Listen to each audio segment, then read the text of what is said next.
La Iglesia de Dios de la Profecía en La Romana presenta Mundo Cristiano. Mundo Cristiano. Oye, mundo, entiende de una vez. Comentarios, enseñanzas, curiosidades, estudio de la Biblia, música. Un programa que se identifica contigo, ameno y edificante. Desde ahora en el aire, Mundo Cristiano. Mundo Cristiano. Oye, mundo, no trates de cambiar con tu esfuerzo, pues vas a fracasar. Que la gracia de nuestro Señor y Salvador Jesucristo esté sobre cada uno de ustedes en este glorioso día que el Señor nos ha brindado, nos ha dado. Este es su programa Mundo Cristiano, órgano oficial de la Iglesia de Dios de la Profecía, ubicada en la Espaillat número 86 en esta ciudad de La Romana. Y yo, como cada jueves, soy el pastor Alvin Carrasco. La Iglesia de Dios de la Profecía se reúne todos los domingos desde las 9 de la mañana en el edificio del Espaillat 86 a la escuela dominical. Jóvenes, niños, adultos, adolescentes, nos juntamos allí para estudiar la palabra del Señor desde las 9 hasta las 11 de la mañana y desde las 11 hasta la 1 de la tarde es nuestro servicio de acción de gracias, con el mensaje de la palabra del Señor, las adoraciones y lo que siempre ocurre en los servicios evangelísticos y de acción de gracia que hacen las iglesias. Los martes estamos con las verdades bíblicas, estamos tratando temas majestuosos sobre el estudio de la Biblia, sobre la hermenéutica. Así que no se lo pierda, martes desde las 7 de la noche. Los jueves nos juntamos para adorar al Señor en nuestro servicio de alabanzas al Señor. Y los jóvenes se juntan los sábados a partir de las 5:30. Estamos llevando matutino todos los sábados a las 6:30 de la mañana y también tenemos retiro congregacional los miércoles desde las 9 de la mañana hasta las 12 del mediodía. Así que estamos abiertos para usted que desee acompañarnos. La Iglesia de Dios de la Profecía está celebrando su 101 Asamblea Mundial en la ciudad de Oklahoma, en el Oklahoma Convention Center, allá en la ciudad de Oklahoma. Así que oramos y damos gracias a Dios porque está celebrando su 101 Asamblea General, la Iglesia de Dios de la Profecía. Qué majestuoso honor, qué privilegio. Gloria al Señor. El día de hoy vamos a hablar acerca de los pactos entre Dios y el hombre. Y primero, antes de definir, porque quiero mencionar dos pactos importantes, pero antes de definir cualquier cosa, voy a hablar sobre los pactos por la tipología, por cómo se dieron. Es decir, por los pactos específicos que Dios hizo con cada generación o con cada hombre directamente. Y ese pacto adquirió el nombre de la persona con lo que Dios lo hizo. Por ejemplo, el pacto adámico, que fue el pacto que el Señor hizo con Adán de que no coma del árbol del medio del huerto, de que de todo podía comer, pero que no comiera del árbol que estaba en el medio del huerto, porque el día que lo coma moriría. Y Adán entonces violó ese pacto. Y cada vez que nosotros pecamos el día de hoy, seguimos violando el pacto de Adán. Así que todos en Adán pecamos a la manera de Adán. Escúcheme esto, toda la humanidad peca a la manera de Adán por violar el pacto entre Dios y Adán. Dios proveería a Adán de todo, lo único que Adán tenía que hacer era mantenerse firme ante la orden de Dios de no comer del árbol que estaba en el medio del huerto, y Adán no obedeció la voz de Dios y comió, y eso lo indujo al pecado, al desvío. Entonces cada vez que el hombre comete pecado, hoy peca a la manera de Adán. El segundo pacto que aparece en la Biblia es el pacto noéico, así se le llama, pacto noéico, y fue el pacto que Dios establece con Noé después que termina el diluvio y que el arca desciende hasta el monte Ararat, y allí Dios le muestra una señal a Noé que se quedaría como sello del pacto, y era el arco iris, que hoy se toma las comunidades LGBTQI, lo toman como parte de su bandera, pero eso no es parte de la bandera de ellos, eso es parte del pacto de Dios con Noé, el pacto noéico, donde Dios le dijo a Noé: nunca más exterminaré el mundo con agua. Y el pacto noéico todavía sigue en pie hasta el día de hoy. Claro, Dios hace el pacto de Adán. El pacto que hizo con Adán fue un pacto con toda la humanidad. Lo mismo que el pacto con Noé fue un pacto con toda la humanidad. Porque en Adán y en Noé se daba una particularidad, y era que el pacto, ellos eran los padres de la humanidad en ese momento. Recuerde que Noé, no había más hombre en la tierra sino Noé y su descendencia. Por lo tanto, al hacer un pacto con Noé, hacía un pacto con toda la humanidad, lo mismo que Adán. Al hacer un pacto con Adán, hacía un pacto con toda la humanidad. Usted y yo al día de hoy, no importa de qué raza o color sea, estamos bajo el pacto de Noé y bajo el pacto de Adán. Gloria a Dios. Luego viene el pacto abrámico, el pacto que Dios hace con Abraham cuando lo saca fuera de la tienda y le muestra el firmamento y le dice: ¿puedes contar las estrellas? Bueno, así va a ser tu descendencia. Y era un pacto de bendición que no era para toda la humanidad, sino para los descendientes de Abraham. Y es bueno que esto se recalque. Este pacto de bendición, este pacto de salvación, este pacto de abundancia no era para toda la humanidad, sino para todos los descendientes de Abraham.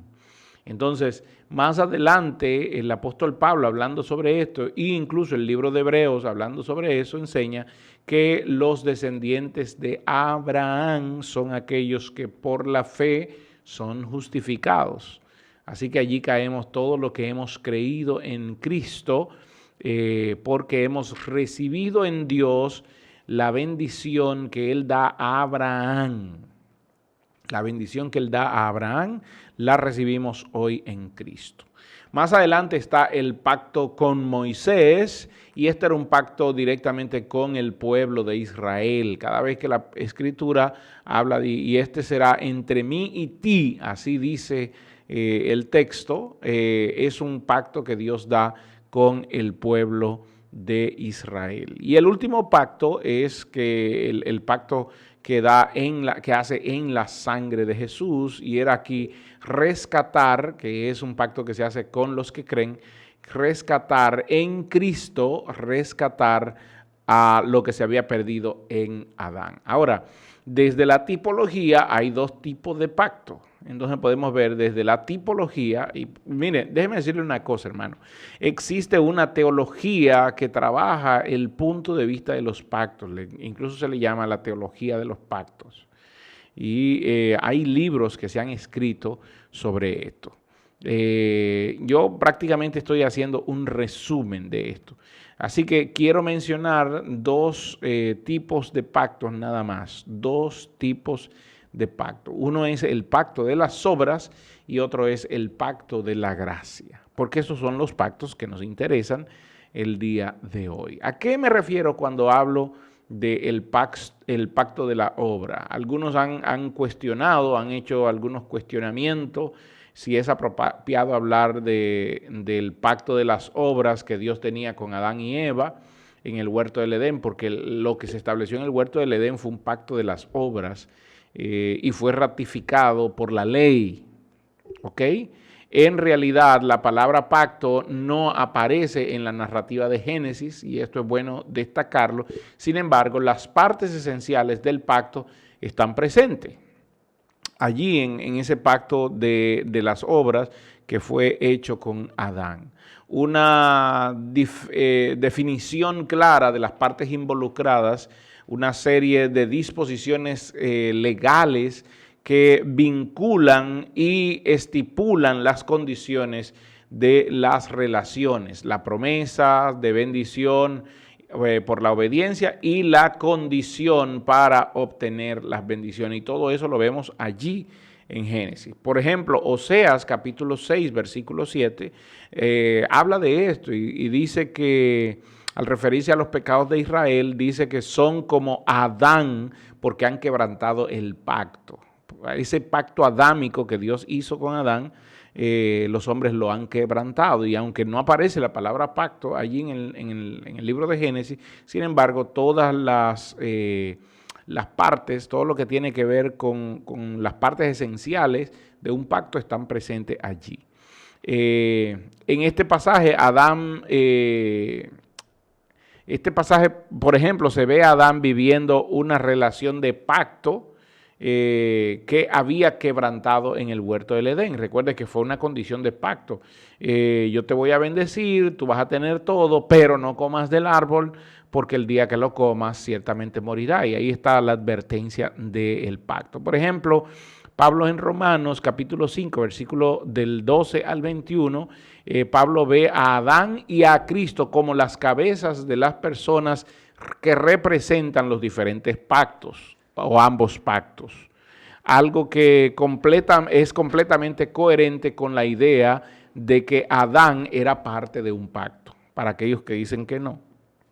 Entonces, Adán era parte de un pacto, claro, evidentemente, antes de la caída. Y en el huerto del Edén parece que está bastante clara la idea de que había una serie de estipulaciones que vinculaban legalmente y definían las relaciones entre Dios y el hombre. Por ejemplo, en Génesis 1 aparece esto, el versículo 28 y 30, donde Dios da unos requerimientos a las relaciones que parecen bien definidas con los mandamientos que les da a Adán y a Eva. Y en el mandamiento directo de Adán, puedes comer de todos los árboles del jardín, pero del árbol del árbol del conocimiento del bien y el mal, no deberás comer, y el día que lo comas ciertamente morirás. Génesis 2 del 16 al 17. Entonces, nos damos cuenta de que allí hay un involucramiento real, que había un pacto real. Hay unas notas que quiero destacar aquí. Algunas versiones de la palabra de Dios en el inglés traducen, pero en Adán se quebrantaron el pacto. Pero la nota al margen admite que esto es una enmienda basada en una conjetura. Hay Biblias que traen esas notas al pie de página. La preposición hebrea que significa que, porque allí habla de que Adán, es decir, nosotros solemos quebrantar el pacto como Adán, quiere decir como o en Adán. La palabra que traducimos Adán es Geadán, que también se puede traducir como hombre. Es decir, como el hombre quebró el pacto, o como en el hombre fueron quebrados los pactos de Dios. Cabe destacar también que hay palabras que no se ven en el libro de Génesis, pero que, como ya lo dije anteriormente, implican un pacto entre Dios y el hombre. Otros pactos en la Escritura tienen generalmente una señal asociada con ellos, como es el caso de la circuncisión, es el caso del bautismo, es el caso de la Cena del Señor, que también son pactos y tienen una señal asociada con ellos. Pero ninguna señal para el pacto de las obras, no hay ninguna señal, solo era aquí obediencia, y esto es bueno destacarlo. Porque el pacto de las obras designado claramente en Génesis como tal, pero tuviéramos que mencionar una señal que sería probablemente el árbol de la vida que está en el medio del huerto. ¿Qué más? Para dejar bien claro que esto era un pacto. El segundo pacto, porque antes de entrar al segundo pacto, en varios sentidos, los pactos de obras no permanecen en vigor. Es bueno destacar esto. No permanecen en vigor. Hoy no es el pacto de la obra que permanece en vigor, sino el pacto de la gracia. Aunque podemos contar con las consecuencias de las obras. Déjeme destacar esto, déjeme apuntar esto. Ya no tenemos que lidiar con el mandamiento específico de no comer del árbol del conocimiento del bien y el mal. Eso quiere decir que el pacto perimió.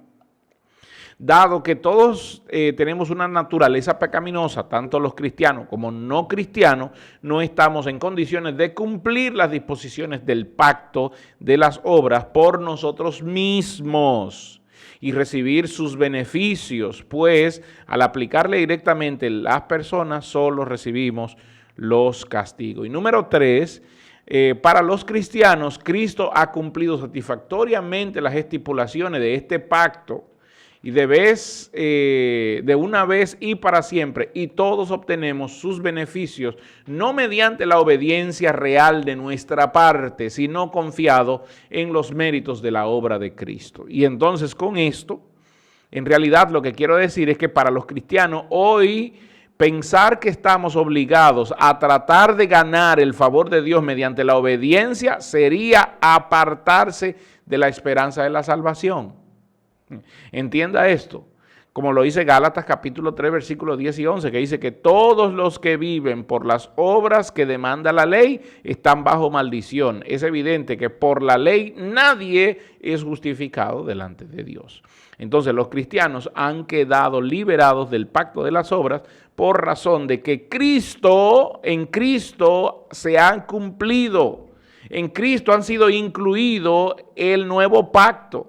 El pacto de la gracia, que es el pacto que quiero hablar ahora. Los teólogos hablan de esto, del pacto de la gracia, como otra clase de pacto. Ellos dicen muchos dicen que un pacto no entre Dios y el hombre, sino entre los miembros de la Trinidad. Bueno, déjenme hacer porque hay muchas cosas. Miren, dentro del pacto hay otros pactos que pueden ser mencionados. Este se llama pacto de rendición, no pacto de gracia, sino pacto de rendición. El pacto de rendición, según los teólogos, se da no entre Dios y el hombre, sino entre Dios entre la Trinidad de Dios. El Hijo se rinde al Padre, el Espíritu Santo se rinde al Hijo. Esto se llama pacto de rendición. Pero yo no voy a hablar mucho sobre eso porque no es el tema que nos apañe, sino los pactos entre Dios y el hombre. El segundo pacto es el pacto de gracia. ¿Y cuáles son los elementos esenciales del pacto de gracia? Cuando el hombre no obtuvo la bendición ofrecida por el pacto de las obras, porque tenía que guardar las obras de la ley para ser justificado delante de Dios, y nadie podría ser justificado por las obras de la ley, entonces era porque Dios estaba demandando un nuevo pacto. Así que se hizo necesario que Dios estableciera otro medio, uno mediante el cual el hombre pudiera ser salvado. El resto de las escrituras, después del relato de la caída de Génesis 3, es la narración de la acción de Dios en la historia para para llevar a cabo su plan maravilloso de redención. Es decir, Génesis capítulo 1, 2 y 3, capítulo 1 la creación, capítulo 2 la bendición del hombre y el señalamiento que se le hace, capítulo 3 el pecado. Esos tres capítulos están hablando del primer pacto de Dios establecido con el hombre. Pero de allí en adelante, desde el capítulo 4, empieza el plan de redención. Bueno, en el mismo capítulo 3 empieza el plan de redención para el pacto de gracia. Incluso la ley vendría a ser nuestro ayo, nuestro tutor que nos llevaría a la gracia. Eso es lo que dice el apóstol Pablo. Y es bueno que nosotros lo entendamos y que lo manejemos desde esa perspectiva. Una vez más, Dios claramente define las disposiciones del pacto de la ley que serán especificadas en las relaciones entre Él y los que serían redimidos, los que aceptarían a Jesucristo como su Señor y Salvador. Y en estas especificaciones vamos a encontrar algunas por llamarlo de alguna forma, alguna variación en detalle a lo largo del Antiguo Testamento y del Nuevo Testamento. Pero los elementos esenciales de un pacto están todos allí. Y una vez más menciono los elementos esenciales de un pacto. La naturaleza de un pacto también se puede encontrar en toda la Escritura. Los elementos esenciales, al igual que se pueden encontrar tanto en el Antiguo como en el Nuevo Testamento. Entonces, las partes del pacto de gracia son Dios, número 1, y número 2, el pueblo que Él redimiría. Por eso se habla del pacto de gracia como un pacto entre Dios y el hombre. Pero en este caso, Cristo cumple el papel esencial de mediador, según Hebreos capítulo 8, versículo 6, capítulo 9, verso 15 y capítulo 12, versículo 24. En el cual se cumplen todas las condiciones del pacto y de modo que nos reconcilia con Dios. No había mediador entre Dios y el hombre en el pacto de las obras. Entiéndalo, no había mediador y Cristo llegó a ser el mediador perfecto. Entonces, las condiciones o la condición de la participación en el pacto es tener fe. Porque sin fe, Hebreos capítulo 11, versículo 6, dice que sin fe es imposible agradar a Dios. Entonces, aquí la condición es tener fe en la obra de Cristo. Y esto lo dice Romanos capítulo 1, versículo 17. Este requerimiento de la fe en la obra redentora del Mesías era también la condición para obtener las bendiciones del pacto del Antiguo Testamento. Igual que en el Nuevo Testamento, igual que en el pacto de gracia, en el Antiguo Testamento, se necesitaba la fe en Dios y escuchar el famoso Shema Israel, el oye Israel. Si tú obedeces la ley de Dios, estas son las bendiciones que van a venir detrás de ti. Deuteronomio capítulo 28. Estas son las bendiciones. Entonces, en el Nuevo Testamento, ese Shema Israel era por fe mediante el sacrificio de Cristo, fe en el Redentor de nuestras vidas. Entonces es importante, pero si bien la condición para empezar con el pacto de la gracia es solo la fe en la obra de Cristo, la condición para continuar en el pacto se extiende a la obediencia de los mandamientos de Dios. Fe en la obra redentora de Cristo, pero seguir los mandamientos delineados por la palabra de Dios. Ahí está el secreto.